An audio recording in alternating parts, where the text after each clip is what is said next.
It's bucket time.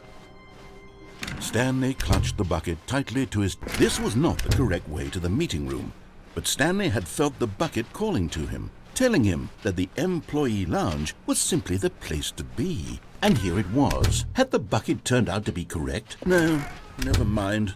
The bucket was wrong. Stanley took the door on his left to go back to the meeting room. No, Said the bucket. don't go to the meeting room. Go somewhere else. The cargo lift. Good, Said the bucket. now ride the lift all the way to the top. There's something up there I need you to do. Stanley did not question why or how this bucket was speaking to him. It should have alarmed him, of course, because buckets can't talk. But Stanley chose not to think about this obvious fact. He was firmly convinced that the bucket had spoken to him, and he unthinkingly did whatever the bucket asked. In here. Said the bucket. Go into this dark room over here. Stanley once again obeyed blindly.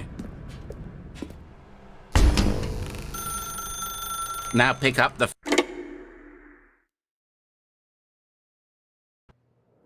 This is the sad story of a man named Stanley and his bucket. Once upon a time, I gave Stanley a bucket because I thought he was lonely and could use a friend. And then, very distressingly, he began to believe the bucket could speak to him. The Stanley Parable Reassurance Bucket was merely meant to provide the comforting glow of companionship. It doesn't literally talk and give you orders. Whatever Stanley is hearing the bucket say to him is just in his head. Lately, I've been concerned about him. Wouldn't you be concerned as well?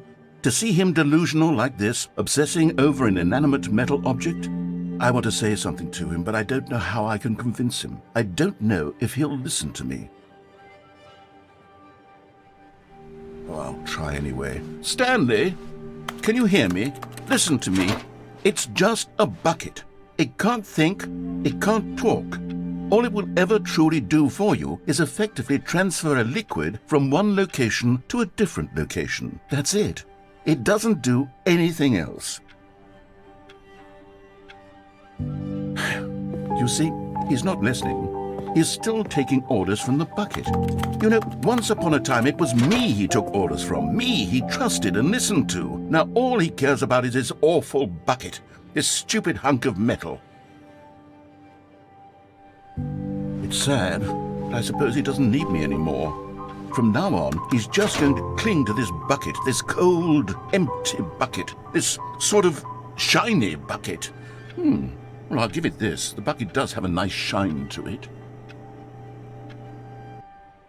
Yes, I suppose on closer inspection that it doesn't quite look like your average hardware store bucket.